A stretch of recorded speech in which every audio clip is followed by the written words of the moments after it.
funny story. The way I got into improv was, the story about me getting into improv was that I was walking down the street and a race car pulls up and the guy says, "Hey, you're funny. You're the funniest guy I've ever seen." Or, "My name is not Dale Earnhardt."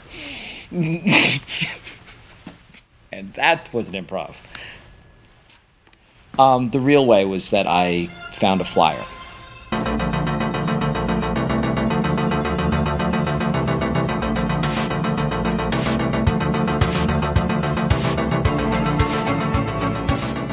Hey everybody, welcome to The Brick Pit, the podcast you didn't know that you didn't need. We are three guys that sit around and talk about movies because that is never before done in the history of the interwebs. With me is a man who once played basketball with Bo Jackson in his backyard, Adam. I don't even know who Bo Jackson is. You wanted Jackson 5? Is that... Sports ain't our cup of tea. He played at sports ball. Is that funny? Is that funny because Bo Jackson's not a basketball player, or is that funny because I wouldn't? A little bit. All right. And our other host, a man who is often mistaken for an aging Larry Bird, Jason. No, just an aging bird. That one of them dodos. Thought they was gone, man.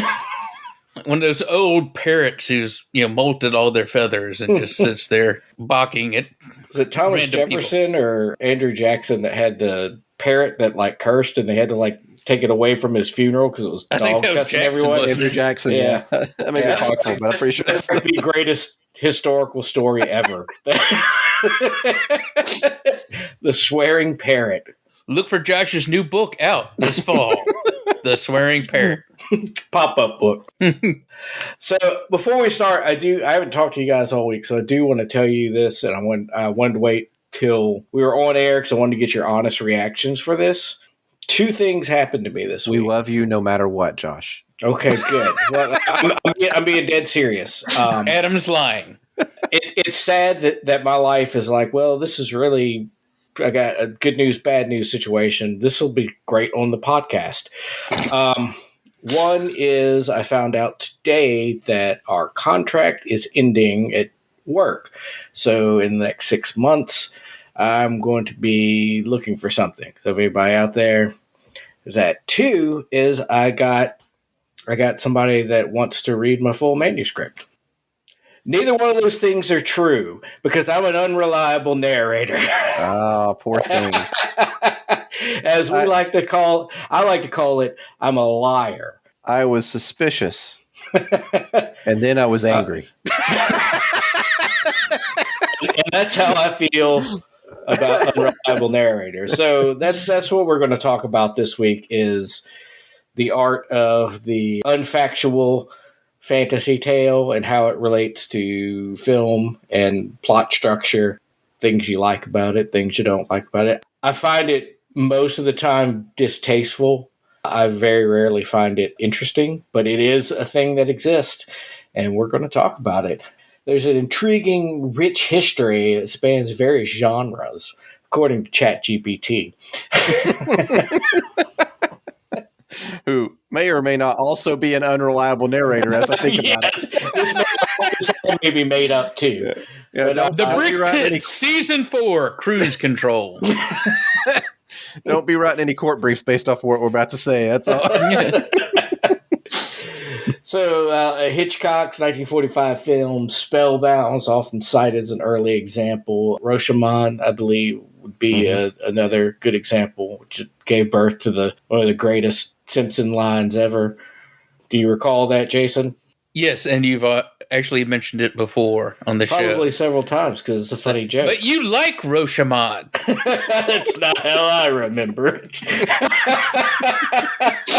That's a good bit. I've forgotten that. That's back when The Simpsons was smart. ChatGPT seems to think Citizen Kane, kind of, and some others that are on our list. It's an interesting tool because it can be used to develop character and to also sometimes eyewitness statements can vary wildly in real life because people experience life differently. And I think as a narrative device, that's kind of what it's mostly used for. And sometimes it's used to cheaply, I think, to trick the audience. And that's what I find distasteful, because it's like, you just wasted my time, right? like my Which story is exactly what he told his parents when they told him there was no Santa Claus. Mm-hmm. We have kids that listen to this. They said that to me because I'm bad, and because we're Jewish. Interestingly enough, any of the kids that are listening to it because their parents said they were bad, and this was funny. This is how you find out Santa doesn't come to your house anymore. That's what's going on right now. This is the Gremlins way of finding out. So you made an interesting point about you said something to the effect of it wastes your time, or you feel like you were cheated out of a thing. Mm-hmm. I think that's true to an extent, but it works best when it's in a comedy way. I'm a unreliable narrator, but it's funny. That's one of the ones that I think are funny, where their perception is wrong, but objectively everyone else sees that they're wrong. And we may need to define how we're going to discuss unreliable narrator, because is it someone that has incomplete information, or is it someone that is purposefully telling the truth, or is it both? Because we've talked about the After Party. It was on Apple TV that I really enjoyed, and it tells essentially the same story. It's very Rashomon, but from different people's perspective, and slowly it unravels the mystery of what happened by piecing together all the different narratives and how people were perceived. And like that, I thought was done brilliantly. Yeah. I don't know if I would say that was unreliable narration, because I feel like the intent of the people involved, they were not being deceptive. Oh, it's interesting. Maybe. I think it's all of it. Like, if we're discussing this, the aperture for discussion is probably wide enough that we could come both ways at it. But when I thought of this as a topic, the scenarios that came immediately to mind are where there is an actual narrator over top of the piece. Historically, the trope is, the way I sort of see it, is that the person has a mental deficiency, whether it's amnesia or brain damage, or they're a time traveler or whatever. They have some kind of deficiency that creates this information gap that what they say they believe might be true. And so we're dragged along as the audience through this landscape that's not actually an accurate representation that would be seen from an objective outsider. So you're saying politicians? They are definitely. We can be topical here at the Brick Pit. Yeah, they are unreliable narrators for sure. But like 12 Monkeys. That's a great example. Yeah. Well, they don't know they're crazy. Like, they're crazy. They don't know they're crazy. Or there's a handful on our list today. I think we're going to talk about more in depth. Or, they have some kind of disease or something, and they just don't know they don't know. I think my issue with it is that it's kind of like everything was a dream, or it can be that's very the Newhart, right? And is that unreliable narrator? I don't think so, but it can be very tropey. I feel like it is one of those things that has to be handled deftly. It's kind of like when we talked about the twist, it works with The Sixth Sense, because you can rewatch The Sixth Sense and not piece it together. Yeah. Well, right. It not destroy the story. It actually enhances it upon rewatches. But a lot of times when they were dead the whole time, it's like, oh, wow, you just wrote yourself out of a box. That's all you did. Yeah, and I guess there is a lot of unreliable narrator twist crossover, and the thing that pisses you off about that also makes me angry. I think I'm okay with it in the ones where the clues were there, where they've done something in the film to show you something ain't right. This guy's talking, but then they objectively show you something on screens that's different than what he's saying is happening. Susie always smoked and she's not smoking. And you're like, oh, that's weird. On a first watch, if you have no preconception of what this movie's about, I always think these unreliable narrator movies are ripe because they feel like brick pits, because they often look like continuity errors if they're done well, or something that takes you out of the film. But those are actually clues, right? You're like, oh, I was supposed to notice that weird thing that didn't quite fit the picture, so. It depends on, how it is utilized. I think a good example is not the overall film, but the first Shazam movie. I don't know if either of you have seen it. there is a scene, and it's Billy Batson talked about the day he got separated from his mother at the fair. And he just remembers it as this glorious day and her trying to win him a prize. And then all of a sudden she's gone. And then later when he finally finds her again to reunite, and that's the thing he's been trying to do this whole time, then you see it from her perspective where she's tired and she's uninterested in being a mother and she abandons him. Mm-hmm, mm-hmm. I think there narratively it works. You see how the world was through the eye of a child, but then you see the reality from a disinterested parent. What a great example. Oh, that's an excellent example, yeah. Let's go ahead and start talking about one of the films that I think it does all the things that I say I hate about unreliable narrators, but I really enjoy the film. And that's The Usual Suspects. Usually, when there is a crime, there is a motive. I want to know why. 27 men died on that pier for what looks to be $91 million worth of dope that wasn't there. Usually, when there is a lineup, there's only one real suspect. This whole thing was a shakedown. And there's no way they'd line 5 felons in the same room. But this is not the usual crime. This is not the usual motive. He was in the harbor killing many men. Kaiser Soze! He saw Kaiser Soze. And these are not the usual suspects. Keaton. I'm a businessman. McManus. There's nothing that can't be done. Hockney. What, you got a team of monkeys working around the clock on this? Fenster. Flip you for real. Verbal Kint. Roger, really. People say I talk too much. He doesn't know what you want to know. I don't think he does. Not exactly. But there's a lot more to his story, believe me. In a world where nothing is what it seems. The greatest trick the devil ever pulled He's here. was convincing the world I know he's here. he didn't exist. You've got to look beyond the usual suspects. I'm smarter than you. And I'm going to find out what I want to know, whether you like it or not. I work for Kaiser Soze. He feels you owe him. He does not expect all of you to live, but those of you who do will have $91 million. It was Kaiser Soze, Agent Kuyan. I mean the devil himself. I'm telling you, it's Kaiser Soze! There is no Kaiser Soze. Keaton always said, I don't believe in God, but I'm afraid of him.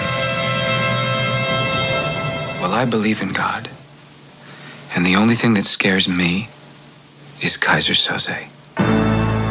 We all knew this was going to come up. It's The Usual Suspect. Even though lots of people involved in the productions are persona non grata for probably good reason, that's not the movie's fault. Or is it? Looking at the cast and the directors and boy, this is there's a lot of cancel in The Usual Suspect. I'm wondering if this movie like this was the cause. I think when we go back in time, this is the movie we need to stop from being made to change the course of humanity. It's like the joke going around at Epstein Island, and Stephen Hawking's came out that he was on the island a bunch, and like, well, now we know all the time travelers didn't go to his party. So womp womp. Yeah.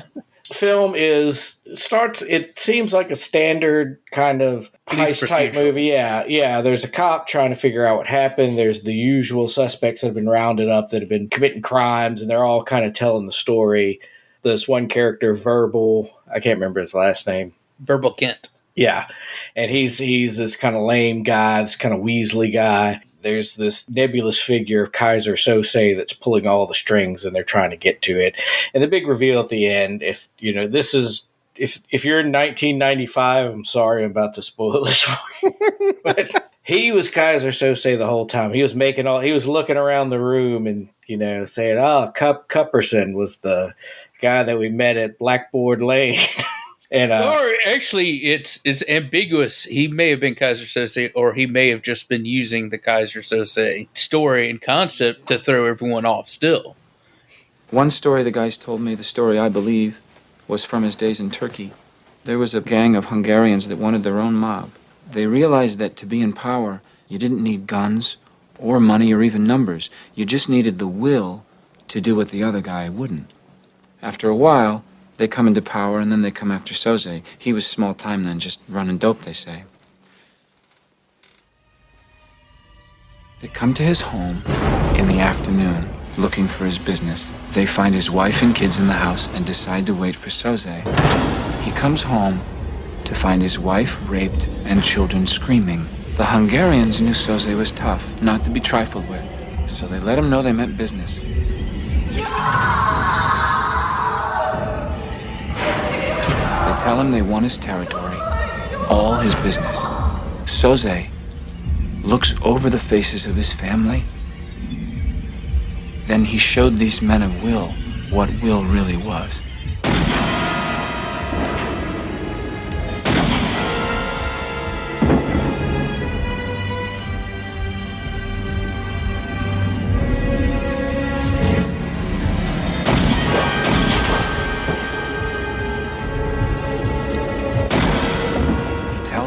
He would rather see his family dead than live another day after this. He lets the last Hungarian go. He waits until his wife and kids are in the ground, and then he goes after the rest of the mob. He kills their kids, he kills their wives, he kills their parents and their parents' friends. He burns down the houses they live in and the stores they work in. He kills people that owe them money. And like that, he's gone. Underground. Nobody's ever seen him since. He becomes a myth, a spook story that criminals tell their kids at night. Rat on your pop, and Kaiser Soze will get you. Plans and lies within plans. But the performances are fantastic, and at the end it does, he was just straight lying the whole time, because he was the mastermind behind it all, and he was kind of just taking the cop on the ride. Wasn't it Chaz Palminteri? Yeah, Charles Palminteri, he's just a fantastic character actor. Really pulls it off. And it became very cemented in the culture of the time. Lots of parodies and stuff, it's been referenced a lot. But because it really elevated Singer as a director up until the X-Men, probably his best work. A great cast too in it, Benicio del Toro, Gabriel Byrne, one of the lesser Baldwins. One of the lesser Baldwin's greater roles. Yes. That's a mouthful. That's a really good backhanded compliment. It works so well though, because during the course of the film, as Verbal Kint is telling his story, and one of the other detectives, which I think is Giancarlo Esposito too. I think so, yeah. Is getting information and sending back to Chaz Palminteri, and trying, well, what about this and what about that? And he's catching him lying. Mm-hmm. But it seems naturalistic because Verbal Kint is a crook after all. So there's already a hint throughout the entire movie that what is being told isn't on the level. It's just how far the lies are going, right? And how believable he makes them. Well, and Spacey's performance is very good because he makes Verbal very sympathetic. So you want to believe that he's kind of this put-on guy that, is in a bad spot and was kind of pushed along. It's a satisfying stab in the back when you find out it's all a bunch of garbage. Unlike the real story of Kevin Spacey. The reveal is done very well with the facts comes through of the artist depiction of who Kaiser Soze is, and it's, Verbal Kint. And then, Chaz Palminteri, realizing that he's just pulled all the stories and everything he was telling from everything around the office, to Verbal Kint walking with his limp down the road, and the limp decreases and then becomes a regular gait as he, lights a cigarette and gets into a car. It's a very well put together mishmash. It's not like a lot of others who've tried to do it and do it very poorly, where it's just thrown out at the last minute, just kind of as a cover up for bad writing. Well, it's interesting too that it feels like the interrogation scenes feel like a stage play, and I mean that in a good way. It's very intimate and very kind of intense. Yeah, but it feels like it was written as a stage play, and then they added the kind of action sequences and all the sequences with the other criminals as kind of filler, but again, not in a bad way. So I think it's an incredibly well constructed film. It's a great script. Have you ever seen it, Adam? You ever seen that movie? Yeah, I've seen The Usual Suspects. Usually, it's been a hot minute though. Yeah, that didn't land, man. You sprained your ankle on that. That's what I do best. The triple Lindy failed. I'm the spruce goose of jokes. No, because at least it flew. You may be the latter Howard Hughes of podcast hosts. We're so far left field. Like only like 80-year-olds are like, "Oh, what a timely Howard Hughes reference." I bet he keeps all his urine in a jar too. He didn't trim his nails. That crazy man. This movie, though, it was a phenomena in the mid 90s Yeah, when it came out. Cult favorite. Still is. Still has, like, I guarantee that people who listen to this who haven't thought about it in a while be like, oh, I gotta go watch that movie again. You know, it's that several of the movies on our list today have that sort of cult favorite status of the time, you know. And it was a very low budget film too. Because I think they like filmed some scenes in like their friend's backyard. It's just like it was shoestring budget. Again, the performances are just top notch. And Singer did allow the actors to really involve themselves in the role because, like Benicio del Toro, it was his whole thing to kind of mumble his lines. Yeah. That pushed him to the next tier of character acting, I would say. That film. No, it was definitely the dog-faced boy and Big Top Pee-wee. I mean, that's an iconic role. Everyone's going to remember that from Del Toro. that was like his crowning achievement. Except when he was in Snatch, which is the best movie ever made.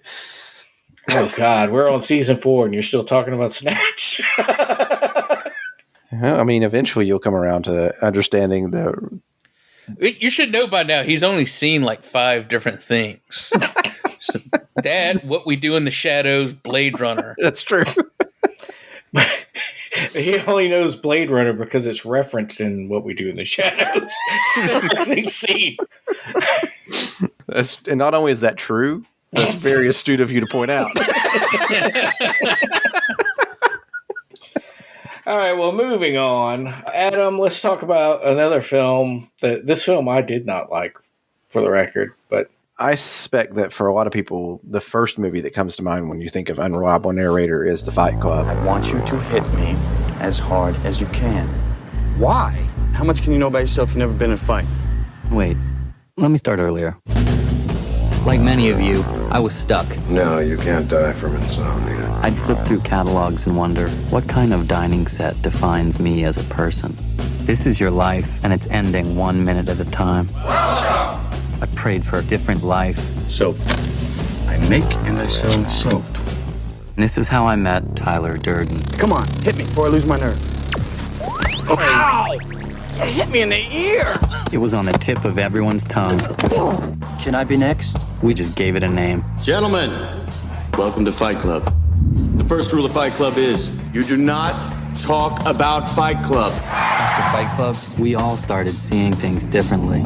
You're gonna have to keep me up all night. And she ruined everything. You're not into her, are you? No, God, not at all. We've all been raised on television to believe that one day we'd all be movie gods and rock stars, but we won't. He had a plan. To what purpose? In Tyler we trusted. I gotta take Fight Club up a notch. Each one of you has a homework assignment. You're gonna start a fight with a total stranger. That's not necessary. You're gonna lose. That hurt. You were looking for a way to change your life. You got it. I'm stopping this. It's already done, so shut up. What kind of sick game are you playing? Oh my God. Where is my mind? Where is mine? This is too much. In the end, you will thank me. Whoa!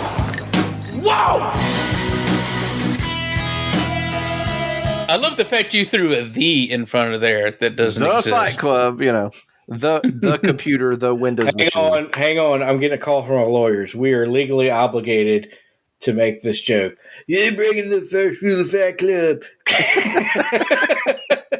So it's a movie of its time. I think, you got to remember the late 90s. This is like The Matrix. You got Fight Club. You've got all these other dudes doing stuff movies. You know what I mean? You sound like a 90-year-old man. You got to remember the Great Gulf War was going on during this time. I mean, this is a long time ago now. Like, this is legitimately a long time ago. That's like Twinkies were 79 cents. You can buy gas for $1.25.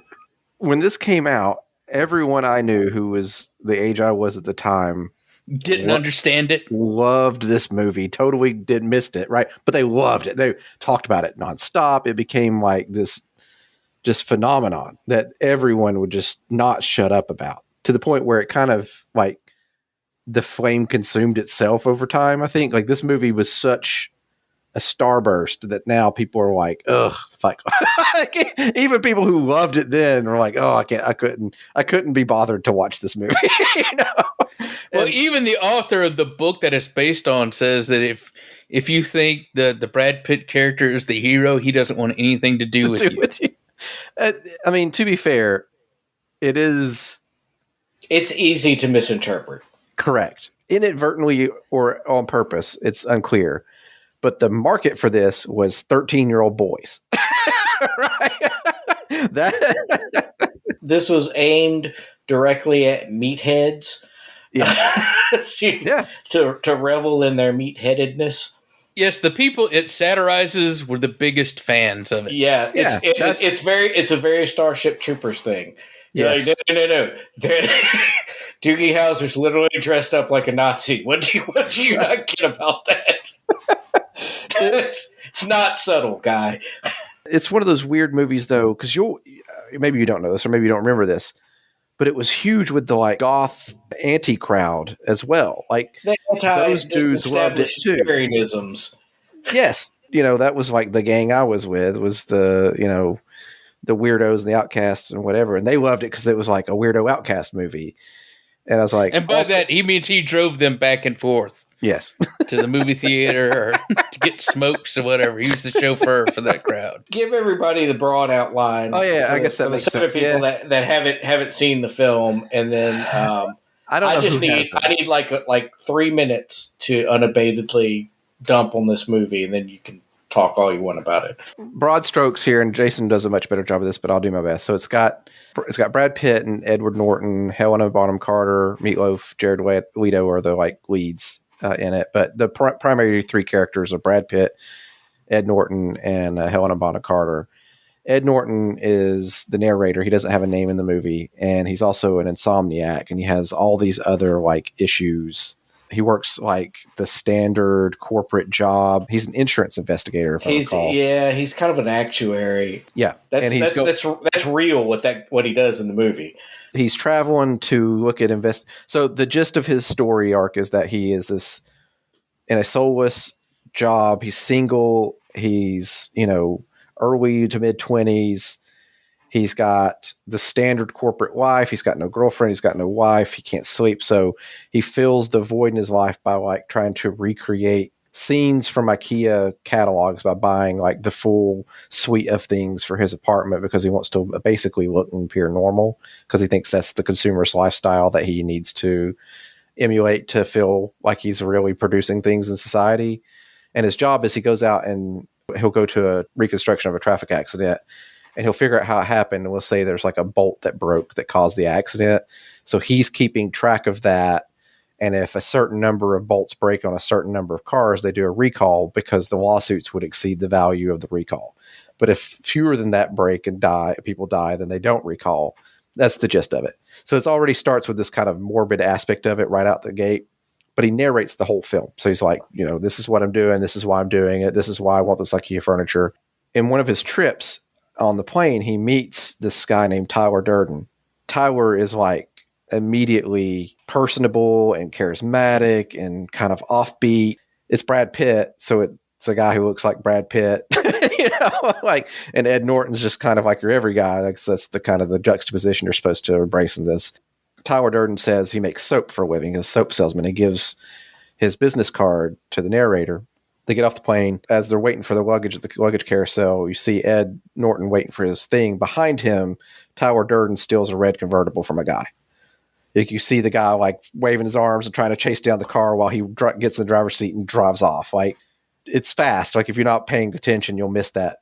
The other thing is throughout the film, there are famously half-beat second of flashes of things on the screen. Usually it's pictures of Tyler Durden. If you blink, you'd miss it. But throughout the film, you see Tyler Durden appear. So the narrator gets back to his apartment. It has blown up. It has been exploded. The fire says, you got to find somewhere else to sleep. And narrator says, for reasons I still don't understand, he calls Tyler Durden and says, hey, can I crash with you? He shows up in this like beat down, dilapidated, leaking, condemned house out in like industrial row across from warehouses. It's literally pouring rain through the floor. He shows him like a dirty mattress. He's like, there's your bed. And he's like, great. And suddenly Ed Norton's life is turned upside down. Tyler Durden says, before we do anything, he goes, I want you to hit me in the face as hard as you can. And Ed Norton's like, what? And he goes, just do it. He's like, have you ever been in a fight? And Ed Norton's like, no, I've never been in a fight. He does. He punches Tyler in the face. The thing I read later was he did actually hit him. And there's a line where Brad Pitt says, he goes, damn, you hit me in the ear. And that wasn't scripted. Apparently that's a real bit. I don't know if that's true or not. And then he punches Ed Norton in the gut. And then they kind of scrap a little bit. That's kind of the impetus for what this thing is. They fight to feel alive, essentially. Over time, he's staying with Tyler. His life starts to like deteriorate. And it all stems around this other thing that's going on, which is they start fighting in this parking lot, which attracts a crowd. And those people also want to get in fights. And so then that sort of becomes what is the Fight Club, which is they host these fights in a basement of a bar. It grows from there. The side plot to this is that the way Ed Norton prior to this was trying to fight his insomnia was that he was going to this church to visit all of the support groups for everything. He would go to Alcoholics Anonymous, Narcotics Anonymous, Cancer Support Group. Because he wanted to feel something. He wanted to just feel something. And that's where he met Helena Bonham Carter, who was also going to all of the things, including the prostate cancer survivors. And so they split up the days. She becomes the recurring character, and then he stops showing up. And so she calls him and says, where did you go? And he goes, I found something better. And she's like, tell me about it. And he's like, no, I can't. It's a secret. The long short of it is that they create this Fight Club. They have rules. First rule of Fight Club is never talk about Fight Club. Second rule is never talk about Fight Club. And of course that spawns this like mysteriousness. So it continuously grows. And then there's the twist, right? As it turns out, the way Tyler operates his soap business is by collecting the liposuction fat from medical clinics dumpsters. And he uses human fat to render it to produce the soap. That is not the twist. No, that is not the twist, but it's coming. But it shows that like not only is he a little crazy, but he's full blown crazy. Like that's the like you go from like he's a guy who likes to fight in this dilapidated house. Okay, that's weird, but then it's like stealing liposuction fat. That becomes like, okay, now we've crossed the Rubicon. The long short of it is what Fight Club actually morphs into is Tyler's idea to take on capitalism essentially by creating a sort of vigilante gang that is going to use all these guys to create explosives, which he knows how to do because making soap and making explosives is, according to the movie, very similar. They're going to blow up all the skyscrapers that have credit cards. That house credit card companies. The skyscrapers don't have credit cards. Yeah, sorry. You don't know that. The Sears building has been known to charge up the Macy's card. They're going to erase all consumer debt by destroying the companies that hold the debt by blowing up their buildings. This is I'm not even going to get into how that would not work, but yeah, this is 1999. You're right. Backups of stuff didn't exist in 1999. Well, 9/11 hadn't happened yet. They'd keep it all on site in the same building. They'd have a separate server, but they'd have it all in the same place. Negative. Anyway, that's how it worked. Listen, every Fight Club nerd has always said this is totally plausible. I think the thing we've learned also in the past 25 years is just because something is logical and possible to do doesn't necessarily mean that the corporate world is actually going to take those steps. That's fair too. To secure that is absolutely a fair statement. The long culmination of the film is that what you see is that Marwa, Helena Bonham Carter's character, is in and out of the film constantly, and she becomes our key into the unreliable narrator. She's the break in the armor that shows like something's not quite right. And the reason this matters is it turns out that Ed Norton's character and Tyler Durden are in fact the same person. I ask you for one thing. One simple thing. Why do people think that I'm you? Answer me! Sit. Answer me, why do people think that I'm you? I think you know. No, I don't. Yes, you do. Why would anyone possibly confuse you with me? I don't know.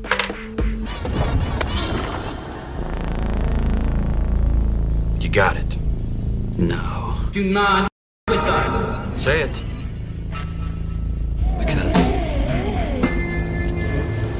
Say it. Because we're the same person. That's right. We are the all singing, all dancing crap. I don't understand this. You were looking for a way to change your life. You could not do this on your own. All the ways you wish you could be, that's me. Right. He's the manifestation of Ed Norton's ego, or id, I guess would be. But so it took the movie less time to come to that twist than you did. Every time I describe a film, you guys are like well, I could do like a tight 3-minute description, and you'd be like, terrible. The twist happens in the second act. Yes. Yeah. So like you're like, and they blowing up the. It's like that. That's he's crazy at that point. Well, that's true. But anyway, what did you think of the film? Did you enjoy the film? Did you like that movie? When I was young, and when I watched this new, yes, I was like, oh, this is cool. It was one of those movies that I would have people, if you'd never seen it, like, oh, you come over and watch this movie, right? Now on rewatch, when I was preparing this, I haven't seen it in years. I think it's an important cultural film. I think it had such a big impact on the way people looked at movies. And I think for a lot of people, myself included, it was the first real exposure to an unreliable narrator story where the twist was the guy is the same guy. Like, that's a thing. Like, I mean, now with the hindsight of looking and watching tens of thousands of movies, I understand, right? But at the time, I was still in my watching movies new age. It was fun for me. Did you have crystals or something? Yes. Yeah, they got sliders before they went and saw the You see, you being unreliable there. I think the movie does a good job of setting up the twist, though. It's not one of those that comes out of nowhere. Yes. Because there are clues throughout the entire film. There's, I would agree. Like one point where Edward Norton, when he's quitting and he's essentially blackmailing his boss to give him a huge severance, he said, Tyler's words coming out of my mouth. Yeah. And there's one part where they're walking around like they're going down the street, that cars are parked on the street and hitting the bumpers with baseball bats to set off the airbags. The airbags only go off on the ones that Edward Norton hits. Right. That's what I was about to say. Is on rewatch, knowing how the whole thing comes out, and at the age I am now, creatively, I think they did a really good job telling the story. So it's a well-constructed film. It has good performances. Yeah. And I'll probably say this many times in this podcast, but I did not like the film.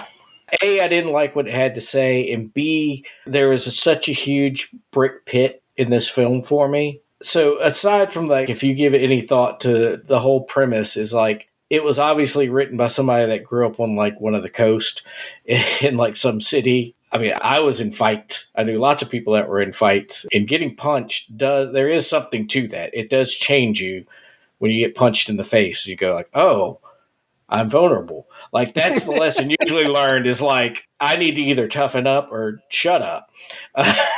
So I did neither. The Fight Club starts when he and Tyler are fighting out in the parking lot. And then when the reveal comes, it kind of shows those scenes again. And he's out and he's like beating himself up which is near impossible feat, A. B, this is like the brick pit of all brick pits for me. These two guys look out in the parking lot and see a guy beating himself up and go, now, that's something we should get in on. So the whole Fight Club would never happen because no one would be like, that guy just punching himself. That's something anybody should do. Let's go do that. See that crazy guy in the parking lot by himself just punching himself in the face? Yeah. I'm going to wait till this guy leaves. I'm not going to my car. So where the film failed is I think it doesn't point out that you may get that Tyler is crazy, but you don't ever really get the sense that like all the anti-capitalist stuff, it's very much in favor of that still. One of you can keep me honest on this, but I remember whenever the scene where the first guys come over the fledgling members of what would become the Fight Club, there's no audio. There's only music. It's Brad Pitt and Ed Norton scuffling out in the parking lot. And you're right. Two guys walk over and Brad Pitt and Ed Norton start backing up like they're about to get jumped. And then those guys raise their hands like this. And then something happens. And then the two of them start fighting. I suppose there could be some hand waving there. Like, what are you doing? Like there was some conversation where he's like, I just wanted to feel something. Like he turned off the crazy, Well, but it's not in the film. But it's not in the film, right? Yeah, because there probably wouldn't be anything satisfactory to say. I feel like they realized that problem, and this was their way to solve it, was by not. Well, I think that the film also pretty well shows that the people who gravitated toward that were not emotionally stable people. Yeah, they were unstable. Like everyone they pick up, they pick up Meatloaf's character later on, and Meatloaf is this guy who had testicular cancer, and it was going to all those groups meetings that Edward Norton would go in on, and all that kind of stuff. It very much shows like the cult mentality of how it's able to kind of reach out with these improbable concepts and pull people in and create this weird hierarchy of power over all these subservient people. It's very much a working class versus the upper class kind of underlying subtext, but I just really don't agree with what the film's trying to say. I guess we do see this in the kind of hate YouTubers and incel populate. It's like those are the people that would be into the Fight Club. I can't empathize with the characters. It just doesn't do it for me because I'm like, I didn't like Ed Norton's character, the narrator. I didn't like Tyler Durden. Didn't like Helena Bonham Carter. Like I felt I thought they were all kind of just not good people and not good. Which is the point of the story that most people miss. Right. Is but that, that these people are detached from society, and instead of actually trying to work within it and make things better, they just want to destroy it. Right. And I don't like that. And I didn't like them. And I didn't like spending time in their world. I could be convinced. The only reason you're not in a Fight Club is because you don't want to get hit. That's a bumper sticker right there. I got the intellectual Fight Club. We fight with words because they hurt. That's all right. A pen is mightier than a sword. Right. You're in the elitist Fight Club. Listen, Josh, you can't have the sarcastic attitude I have and not learn how to take a punch. I just I've been punched. I've smarted off to the wrong person too many times. I've been hit. My daddy used to beat me. That's weird. Your daddy used to beat me too. He always told me you deserved it, and now I see why. You liked Fight Club. So, Jason, you liked Fight Club? I mean, again, I thought it was a well-constructed film. I just didn't care for the narrative. I think it's a good movie. It's not a film that I revisit. Yeah. I think it's a one and done for me. Again, this was another movie that was a cult phenomenon. Oh, yeah. When it came out. Yeah. And I'm glad I saw it in the theaters at that time, but again, it's okay, yeah, I get the point, move on. This definitely falls into the fans of something make me not like the thing more. Yeah, Actually, you might have hit something because the second somebody goes, "My favorite film's Fight Club," and you're like, "Oh, it's going to be one of those nights." I think you've nailed it. As I was watching, I was like, why do I have such bad feelings about this movie? Because as I was watching, I was like, this isn't nearly as horrible as I was expecting it to be. And now I think you've put your finger on it. It's the people who like it. You know what's a devotional fandom that doesn't bother me? Is people that are really into the Big Lebowski. Like I've got no quarter against them. Like, all right, yeah, man. You want to do nothing and just watch a movie and bowl. All right. Yeah. You want to go visit all the places in LA that they kind of tooled around in? That's cool. They may be the perfect fandom because you don't really hear from them. They can be super. They have like a con. They have like a Lebowski con out in LA every year. And they have them like all over the place. Yeah, they're not prone to violence. They're pacifists. There's nothing to worry about.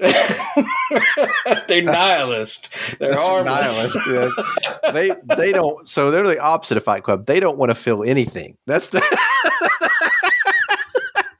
I don't feel anything, and that's the point. That's the. Lebowski is more in my wheelhouse as far as it's like again a bunch of terrible people. Yes. And I'm like, yeah, but that's cool. I like these guys. They're my kind of terrible, yeah. Yeah, they're terrible like I'm terrible, so that's okay. And they're the similar goals if you think about it, because like Lebowski, I'm sure, had socialistic / communistic tendencies, guaranteed in like credit card companies. Maybe we should do a crossover, a double feature. Like, this is the two ways that modern man can go. You either go down Fight Club or Big Lebowski. We'll put those on the next space shuttle or the space capsule leaving the universe. The galaxy. We'll engrave them on gold plates. Yes, that's just those two films. Be like Da Vinci's like Anatomy of Man, but it's Lebowski and Brad Pitt next to each other. Somebody call Carl Sagan's ghost. Jason. Movie. Josh. Well, this is a movie from 2000, and it is the one that brought Christopher Nolan just ungodly fame that catapulted him to be the master of Hollywood that he is today. And that's Memento. I guess I've already told you about my condition. Funny every time I see you. You don't remember where you've been or what you've just done. I can't make new memories. Everything just fades. What's the last thing you do remember? My wife. That's sweet. Dying. You really want to get this guy, don't you? My wife deserves vengeance. When you find this guy, what are you going to do? I'm gonna kill him. Somebody's got to pay, Lenny. Somebody always pays. You have to be very careful. You wander around playing detective. Maybe you should start investigating yourself. This guy is so dangerous. He's gonna kill me. Who is he? What do you want from me? I want my life back! I think someone's trying to get me to kill the wrong guy. You can question everything. You can never know anything for sure. There are things you know for sure. You can't trust her. Even if you get revenge, you're not gonna remember it. You're not even gonna know that it happened. Who did this to you? You did. You don't know who you are. It's based off a short story that his brother Jonathan Nolan had written. The movie works in reverse. Like, the end of the story is the first scene that you see, and then it tells the story backwards. The concept is that the main character had an accident that causes him not to create new memories. So his short-term it's 50 memory. first dates, but surrounding a murder. That was exactly where I was going to go. Yes. I like the Adam Sandler treatment better. Did you not like this film? I have things to say about it, but what Jason do is spiel first. The thing about it, that's the unreliable narrator, because he can't remember things. The whole plot is that his wife and himself were victims of an attack that his wife was murdered in. And so he's looking for the guy who murdered his wife. He has a system he's created where he takes pictures and writes things down, but he also started to tattoo himself with like the main clues to find the guy. Like his name is John G. and all this kind of stuff, might be involved in drugs and all these things. And there's also a through line of him telling the story because he was also worked in insurance, and he talks about this guy who had the same illness as him, and he talks about how that guy's life happened and how it kind of deteriorated. One of the things was that he had found out that, well, the guy's problem is not physical, it's mental, so it's not covered by insurance. The guy's wife is confused by that. She's trying to look for an answer of what's happened to her husband. He talks to him and he says, well, it's not physical. That's all I can say. He's thinking that closes it. So she thinks there's something she can correct with her husband. The thing is that they can remember everything up to the moment of the injury that caused their condition. And so he could do all those things he did before. And one of the things he did was to give her insulin because she's diabetic. And to test him, she had him give her insulin. And as soon as she sits down, she tells him, it's time for my insulin. She does that like 3 or 4 times in a row until he gives her too much because she's thinking that he's faking it. She knows he won't deliberately hurt her. Right. And she's thinking that he would just stop himself, but he doesn't because this is a real thing. As he tells that story, the rest of the story unfolds backwards. And it starts with the murder. And then you find out like the guy that he's murdered has apparently been working with him looking for John G. What you realize as it goes through is like all these characters who may seem sympathetic and all that, as they go through, they're also unreliable. They've used the main character's illness against him either, for their own gain. Like even the guy who runs the motel that he's staying at winds up renting him a second room at one point. Right, but tells him because he won't remember. Yeah, it winds up because the guy, he forgets his key and the clerk takes him to his room and realizes he took him to the first room that he rented and not the second one. And that's when it comes out, well, it's slow, so my boss told me to rent you a second room because you wouldn't remember. You find out Carrie Ann Moss is a supporting character. The story kind of works out that, he killed a man who was abusing her as kind of a favor to her. But then you realize that that's not at all what was happening.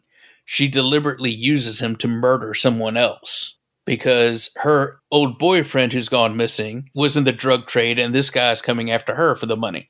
And I think the way it really kind of sets itself apart is you find out everyone's lying to him. Even the guy he kills at the end, who's apparently been helping him, you find out he's been using him to kill guys that he wants to murder. He's a cop.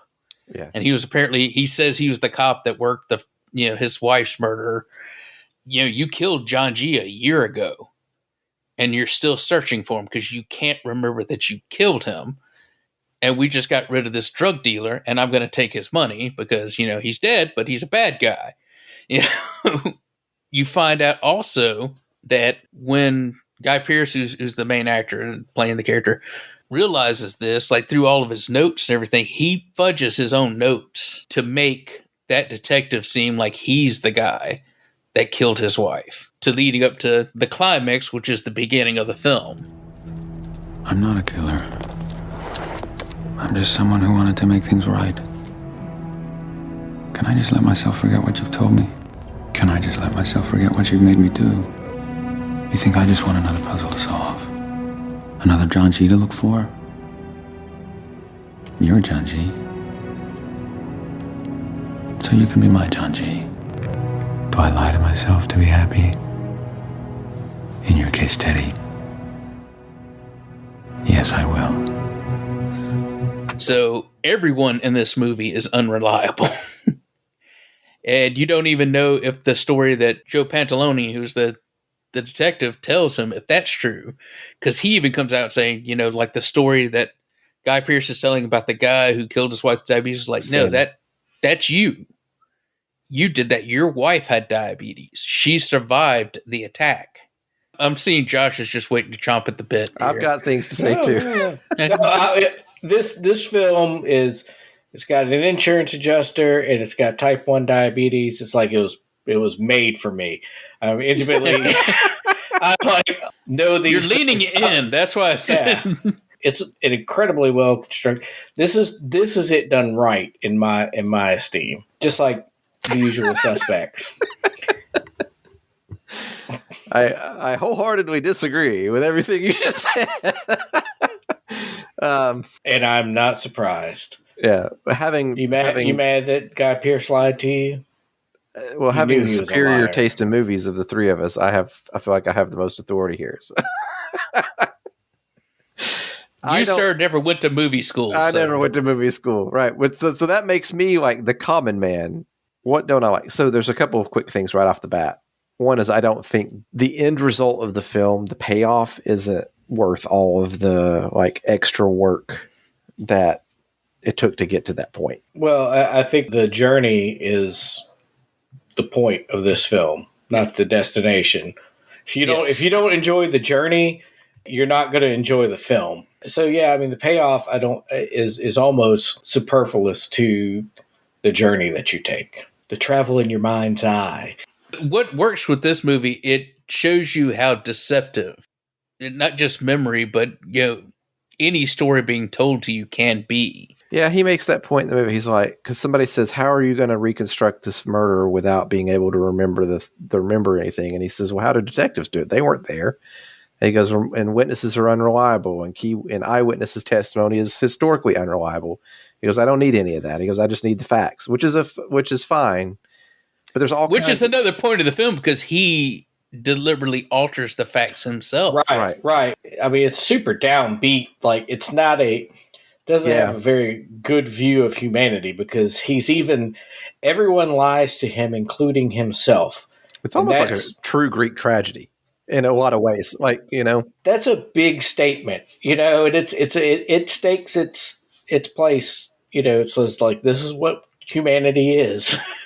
It has a point of view. You can agree with it or not. It doesn't shy away from that. It's dark. What I love about it is the way that the film progresses backwards is a lot of these characters, when you first see them, are sympathetic. And then it's as you go backwards and you see how they've taken advantage of him. Like Carrie Ann Moss, like the scenes that they do is like, you see the scene first, Carrie Ann Moss comes in and she's got a black eye. Yeah, he beat me. He's going to come after me. You got to do something about it. And then it shows what happens right before that. The next scene is happening right before that. And she comes in. It's like, this guy's being a jerk and all that kind of stuff. And she talks bad about Guy Pearce's wife and all that kind of stuff. She don't do that. So you know what? I'm going to get you to kill somebody. And it's even better that I'm telling you about it beforehand. You're not even going to remember it. Right. And she walks out. And he's like looking for something to write with in order to be able to remind himself before she. Yeah. And that's where the previous scene started, was him looking for like something to write with. And she comes in. It's like, oh. And just like that moment where his memory kind of resets itself. Yeah. It's very well done. It's very well crafted. That's something that they had to work a lot on to get those edits and those story beats right to pull that off. I think in the DVD there's a way to watch it in order. Yeah. And the fact that it can play in way chronological order and still it's not as good, because I think the flashback devices and stuff are what make it interesting, but it's still coherent. I watched this movie when it came out. I probably watched it when did it come out, like 2003? I don't remember, but 2000. Yeah, so it's been a long time. So I had like Fight Club. I hadn't seen it since it came out. I remember that when it came out at the time, I like really got into it. Like I really wanted. I remember we owned the DVD. I watched it, like you said, like on the special features or whatever. I watched it a handful of times, and I really was like into it. But then when I rewatched it recently, my problems with it were, I don't know if it's like the ADD or like, I just like, even knowing how the movie's supposed to go, it was really, really like it was like work. Like I had to pay attention so hard. Like the journey wasn't joyful for me. And oh my God, you had to pay attention to a movie you're watching. But it wasn't the humanity of it all. He couldn't watch it while he was on his phone. Well, there's that. I mean, to be fair, to be completely honest, there's that. Like I had to like focus, which was a skill that's kind of, Adam. Which is something you should have to do when watching a movie or reading a book or talking to a human being. I've got 6 screens open right now. Yeah, y'all just keep talking. But I'm doing 3 other podcasts at this very moment. The other part of it is that while that's, and like I'm really trying to take my film watching more seriously. So I keep my phone out of the room or whatever. I actually take a written notepad to make notes rather than doing it on my phone like I used to for this.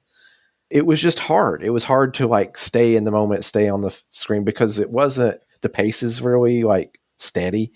There's not a lot of like, I don't know. I'm just being honest. Like that's my, like, it was a hard movie to watch because it felt like work.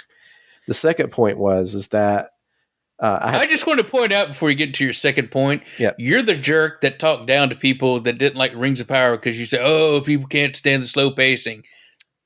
It has nothing to do with pacing. Rings of Power just suck. But this is a good film. Man. All right, we can still be friends, Jason. Like I held my breath. I was like, what is he going to say? Rings of Power was better than the movies. Second point, which the black and white and the color, I of course have forgotten all that before because I try not to like spoil it for myself by reading about it before I watch them. And so I picked up on it quickly what was happening, and I was really trying to intently focus on it. And then I vaguely recalled having done that back when I watched it the first time 20 years ago, like trying to figure out like to solve for the puzzle. And then the end of the movie is that the puzzle's unsolvable. Like I was trying to solve it you felt cheated. Like a murder mystery. Like that's what I'm trying to say. The old saying, the army saying, the juice wasn't worth the squeeze or whatever. That's what I mean. Like I was trying to solve the puzzle. And then it got to the end. I was like, oh, the puzzle is the movie. That's the point. I was like, oh, well, that's kind of disappointing. But I mean, it was okay. Like, is it a good movie? It's a great film. I agree with both of you that it was the plot points are well constructed. The director did a great job of like tying all the things together. You're right. To be able to do it and make it work in both like watching it chronologically and asynchronously, like it's meant to be watched. That's pretty cool. Like that's a lot of work. I don't want to take credit for this, but I did notice this too. The way my method for doing these is I'll watch a movie and then I'll go read some reviews to see what other people thought about it to kind of crystallize my own thoughts. Ebert said, although I loved the film, I don't understand one key plot point. If the last thing the main character remembers is his wife dying, then how does he remember that he has short-term memory loss? Which is actually kind of interesting. That's a brick pit, right? That's like a classic definition. No, they put it through actually in part of the movie that's repetition. It's just because he says it over and over again. Okay, fair enough. Just like telling the story of Sam, that turns out to be fiction. He created this story to absolve himself. I see. Of any, lurking, guilt or anything like that. Just to put that somewhere else and make him feel like he's better off. Because he keeps saying that I have a system. Yeah. Sam didn't have I have a system. I think another great aspect of it when he's telling the story, because he talks about the first time he met Sam, his repeated visits and how they was always repeating themselves, but that when he would show up there was like this look of recognition on Sam's face, but that he realized later on that Sam was faking it, that he does like a lot of people. If you ever meet somebody that you don't know who they are, but that you probably supposed to. You just pretend to know them. Yeah, the way you fake it. Yeah, because I do that every day. I really don't know who either of you are, to be honest with you. If I'm just hey guy, mine is hey Fred, how are you? Hey, how are you doing? Like say if somebody will say my name out somewhere, and I just turn to hey, how's it going? Sorry, I can't stay here. I'm in the middle of something. Because the longer we talk, the more crap you're going to realize I'm throwing out. I am really, really bad with names. Yes, alarmingly bad with names. And so one of the tricks that I use is if like one of my family members is with me and somebody comes up to me, I'll do that old, oh, let me introduce you to my wife. This is so, and then they will introduce themselves and I'm like, oh, that's right. Your name's Mike. I knew that. Any closing thoughts on Memento? Let me check my tattoos. I'm good. Oh, no, I forgot all about it. Let's talk about Memento. It's oh, that was well executed. That was good. It was like I lost my memory. Like the guy in that movie, Memento. Everyone listening to this is going to wish they had. But I'll tell you that. Oh, yeah.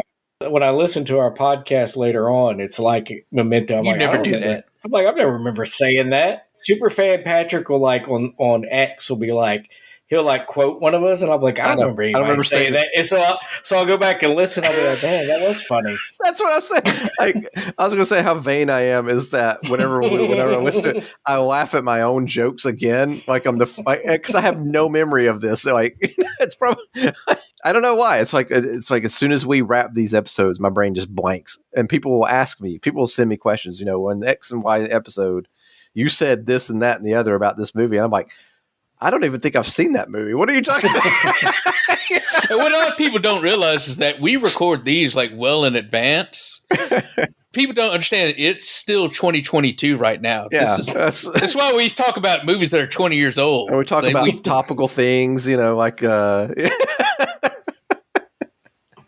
we try to keep it outside the realm of anything that could be tied back to a specific date and time.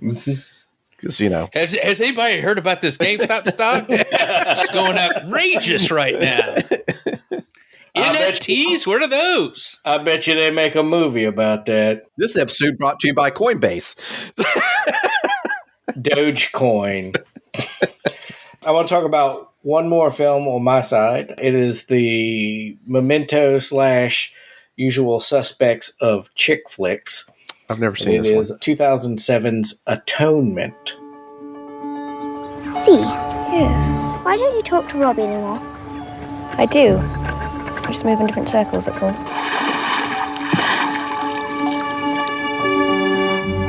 It's a beautiful day. Are you enjoying your book? No, not really. Prefer fielding any day. It's much more passionate.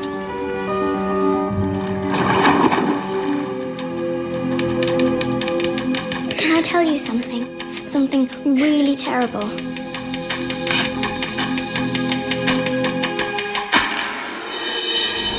Bryony read it. It was a mistake. It was never meant to be read. No. What's Cecilia going to do? I don't know. It's been there for weeks. You know what I'm talking about, don't you? You knew before I did. Why are you crying?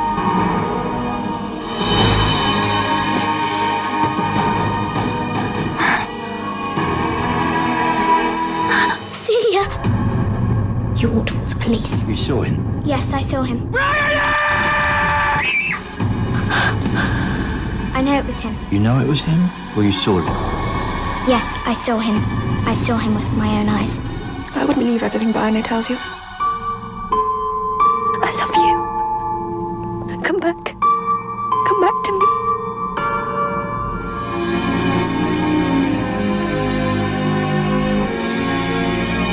I'll wait for you. Come back. I will return. I will find you.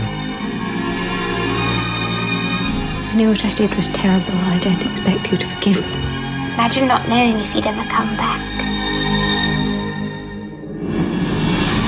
I'm very, very sorry for the terrible distress that I've caused. The thing is, you see, I'm expected back, you see. If all we have rests on a few moments in a library 3.5 years ago, then I'm not sure. I don't know. Come back to me. This is a film that I recommend you to watch, but I hate it. He hates you, so he wants you to watch it. I hate it as much as I hate you, therefore you should watch it. It's a film that makes you feel things. They're not good things, but so I think it's worthwhile to watch, even though this film, it angers me, but the narrative angers me less. It's successful in what it's trying to do. So the film is set during World War II, and prior to World War II, it's got Keira Knightley and James McAvoy before he blew up. Yeah, and I think both of those people are post World War II. No, it starts out in the late 30s. They're English, obviously, and he's in love. He's like low class guy, but she's from the rich family, and they kind of it's like a Sam Gamgee Frodo situation, kind of. There's like the class differences, but he's in love with her, and Keira Knightley's got a little sister. James McAvoy is going to write this letter, And so he didn't know what to say. So the first letter he writes is like super dirty and like uses like the C word and stuff, like about what he wants to do to Keira Knightley. He's like, all right, I got that out of my system. And he writes another nice, Carrot? Yes. I didn't interrupt your 9-hour story about. Nobody stopped you. I was like, look, I am like the nervous talker. I will just keep speaking until someone interrupts me. The first rule of Brick Pit is we don't talk about the Fight Club. Breakdown. The second rule is we never mention Snatch again. Adam's still breaking down Fight Club right now. We just. So anyway, so he writes the second letter. The girl finds the first letter and then sees him kissing on Keira Knightley, and she thinks, oh my God, this guy's a cad, because this is like, way back when. So then their cousin gets raped. So this little girl was like, I got to get rid of this guy. So she falsely accuses James McAvoy of rape, and he goes to jail. And so like their love is over, Keira Knightley, because he's in jail. He gets out and he goes, fights in World War II. The little sister becomes a nurse. And then later on, like after the war, she becomes a novelist. And she's like this acclaimed, like super famous novelist. And the kind of bookends of the film are her giving a television interview. And so she's telling the story of her sister, her strange sister, and James McAvoy, because she did this terrible thing as a child and how it basically ruined their lives. But then, like, they reconnected during the war and they had this time together, blah, blah, blah. The big reveal at the end is like, she's like, well, I put all that in the book, but that's not really what happened. I never reconnected with my sister. He died during Dunkirk and she died like in Paris or something. So they never saw each other again. I feel really crappy about it. So I wrote them a nice story. Because the novel is autobiographical, is that right? Yes, entirely. I haven't changed any names, including my own. And was that the problem? No. I had for a very long time decided to tell the absolute truth. No rhymes, no embellishments. You've read the book, you'll understand why. I got first-hand accounts of all the events I didn't personally witness. The conditions in prison, the evacuation to Dunkirk, everything. But the effect of all this honesty was rather pitiless, you see. I couldn't any longer imagine what purpose would be served by it. By what, sorry? Served by honesty? By honesty. Or reality.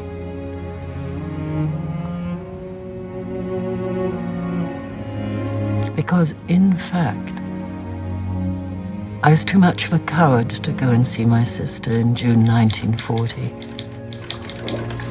I never made that journey to Ballon. So the scene in which I confessed to them is imagined, invented. And in fact could never have happened. Because Robbie Turner died of septicemia at Bray Dunes on June 1st, 1940, the last day of the evacuation. And that was my atonement for the horrible thing I did, because I've been racked with guilt. And so, like, that comes out, and I was just like, F you, lady. Like, you don't deserve any happiness. Like, and then he went into his room, locked his door, put on the Smith albums, and cried. That's for right. half an hour. Well, it just so like the subtext is like she couldn't give them a happy ending as a person, but as a writer, as a crafter of narrative, she did. But it was like it's just like, well, that's still fake. And those people are still dead and lived horrible lives because you're a horrible person and you became a successful writer. So it elicits a lot of emotions, and there's a lot of discussion I've had with people that have seen the film about the nature of guilt and like mistakes you make when you're too young to really understand the implications of that and how, and sometimes those aren't resolved. It's like in her fantasy world, everything worked out, but in the real life, her bad decision as a child ruined two people's lives inextricably. It's a compelling film, but I hate that woman, and which makes it a successful film because I don't think you're supposed to like her. So I think it's up to you whether or not you feel like she did atone for her past sins or if she could. It's an excellent film, but it is not. You don't walk out going like, "Oh man, that was a great first date movie."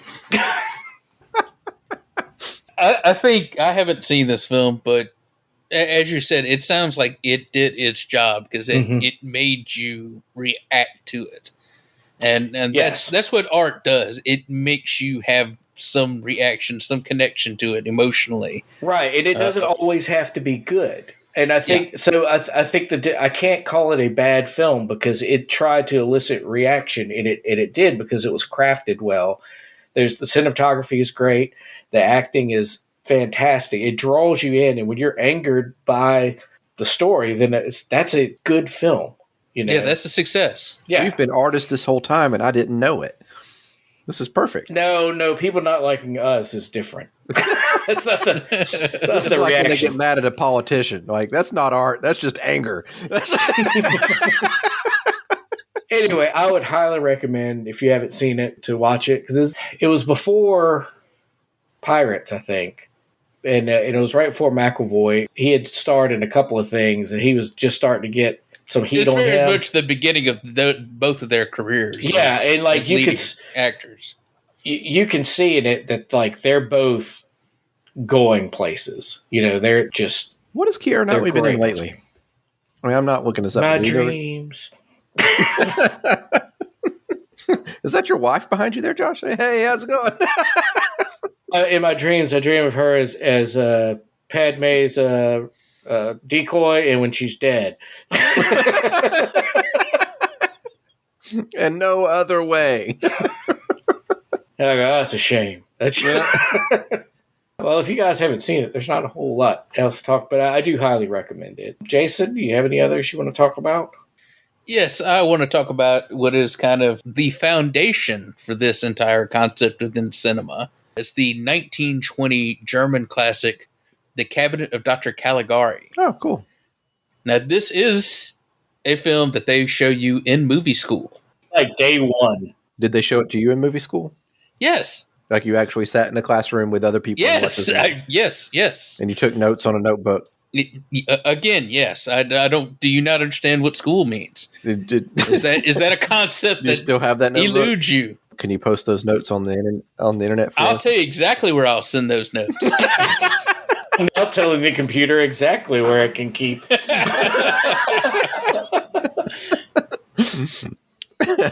This is a movie. It is so important for so many reasons. We can do an entire episode just on this film. It is extremely important. It is like the prime example of German expressionist cinema. The concept is that a guy is telling the story about this traumatic experience that he and his fiance have had. Like, it starts off like these two guys are sitting at a bench. One guy is talking about like spirits haunt him and all that kind of stuff. And then you see a woman walk by, and the other dude's like, that's my fiance. We had this horrible thing happen to us. And here's the story of that. And it's a remarkable film to watch at that time. They like painted all the sets and everything. It's expressionist. So everything's at weird angles and tilted, including doors and everything. They literally painted like rays of light and shadow on the sets. So it is completely devoid of realism in that aspect of it. And it's beautiful. Yes. It is a silent it's film? that 1920s talkie film. Yes. It's. I don't know everything about everything. I didn't go to movie school. Clearly not. I barely went to normal people school. So. They didn't teach you that at Cambridge? No, they didn't. You were sick that day. They're not real big on the learning about German art. Still some hard feelings. They'll steal it, though. They'll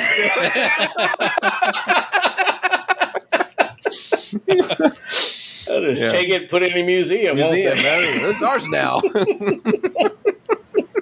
You don't have any culture because it's in this museum. We took it all.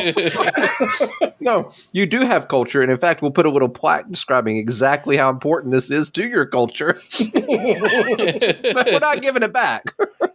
Our English listeners probably agreeing with us.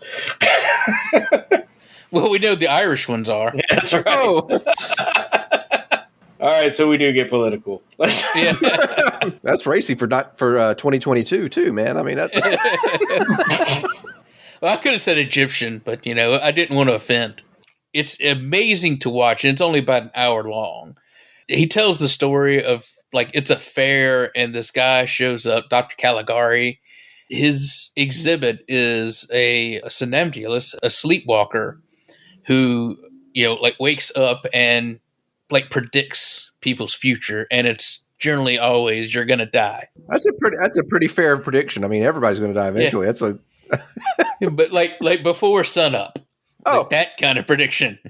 And then mysteriously murders start happening in the town. What are the odds? Yeah. The realization is that when he gets cornered, when everything goes to crap, Caligari runs off and the main character follows him to an asylum.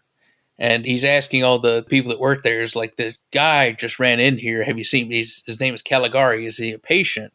Well, it turns out the guy is actually head of the asylum. You find out that the sleepwalking disease, that's like his specialty. And he had found this book about this 11th century monk who went around with this sleepwalker named Caesar, just like the one he had, and committed these murders in northern Italy and all that kind of stuff. So he was recreating all of that stuff. They find the evidence and put him in jail, or actually put him in a straitjacket and throw him in one of the cells in the asylum, so he becomes a prisoner in his own asylum. The unreliable narrator part comes in at the end of that. After he tells the story, you find out he's an inmate in the asylum. And all the people that are in the film, it's a very Wizard of Oz moment. I see. They are other patients in the asylum, like Caesar is just another patient walking around, and his fiance is this woman who thinks she's a queen. Caligari is the actual doctor of the asylum. It is a film that it really does center on the fact that anytime you tell a story in flashback, or even just any story, really, it always comes through the subjective lens of the narrator. It's really interesting. Yeah, it's very well made at the time. It's very influential. It definitely influenced a lot of the horror movies that came out in the 30s, the Universal movies, Dracula, Frankenstein, all that. And it's also very influential for film noir that comes out the 40s and 50s. The use of shadows and darkness, and a lot of other German, especially, filmmakers were influenced by it. Use the expression, not to the extent in this film. You can definitely see it in Fritz Lang's Metropolis and M. The main change on this film is that it was shot 100% in a studio, which was unusual for the time. Because you could just take a camera out and set it up and hand crank it. They did it 100%, so everything is painted. Like the backdrops, everything is painted, and it's painted in this expressionist style. And a lot of people started copying after that because you could control your environment a lot more in studio than you can out. And this was famously made for a very low budget at the time, too. And that was one of the reasons it was able to be done. But you see that start happening in German films, and then it takes over in Hollywood, especially with the advent of sound and more complicated cameras with the motors that actually feed the film in through the cameras, through the through the gate, instead of being hand cranked and all that kind of stuff. They limited in movement, so they moved more into the studio. But because of that move to the studio, set designers started becoming prominent in the film industry. And so a lot of the people who kind of made their bones in the 20s becoming set designers, usually moving over from stage. When something happened in the 30s in Germany, a lot of them came over to America and worked in Hollywood for various reasons. But it's an interesting movie. Like I said, we can spend an entire episode just on the themes of post-World War I and pre-Nazi Germany. There is a lot of debate about the framing device, how the framing device might actually kind of destroy the central theme of question authority. And then at the end, it's like, oh, well, the authority's in charge and I can cure him. So there's a lot of debate on that too. But it's very visually striking. You see a lot of people copy it, including Adam, your favorite director, Tim Burton. If I say he's my favorite director, will you stop bringing him up? No. Next week on the Brick Pit, we go through one episode each on all of his films. Even films he mentioned. Honestly, I would have so much to say. That would probably be really good radio. Here's the 11 reasons. Here's the 11 reasons why I hate KRP. I swear to God, I thought turkeys could fly.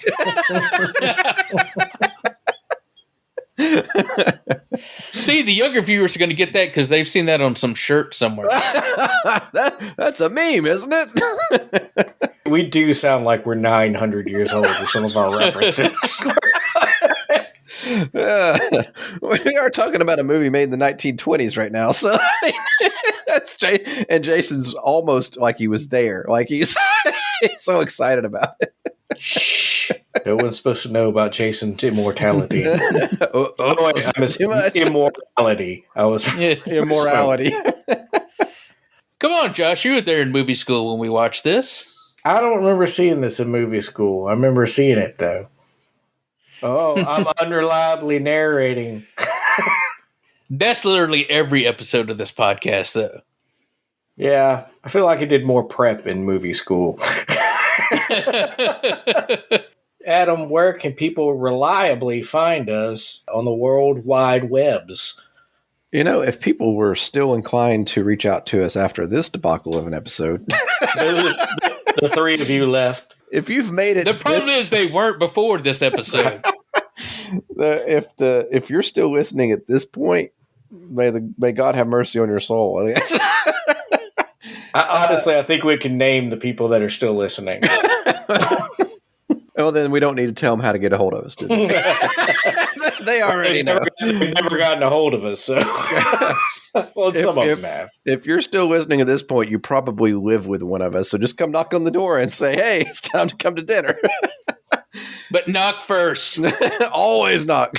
The best way to reach us is by finding us on social media by searching for the Brick Pit Podcast.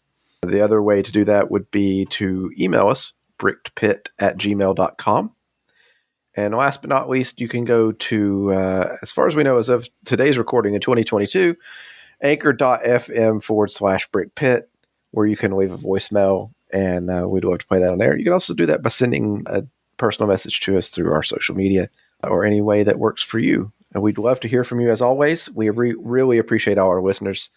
Keep sending us great ideas like this one. We'll see you all on the flip side. Next week, we talk about all of our favorite Tim Burton movies. Or am I being unreliable?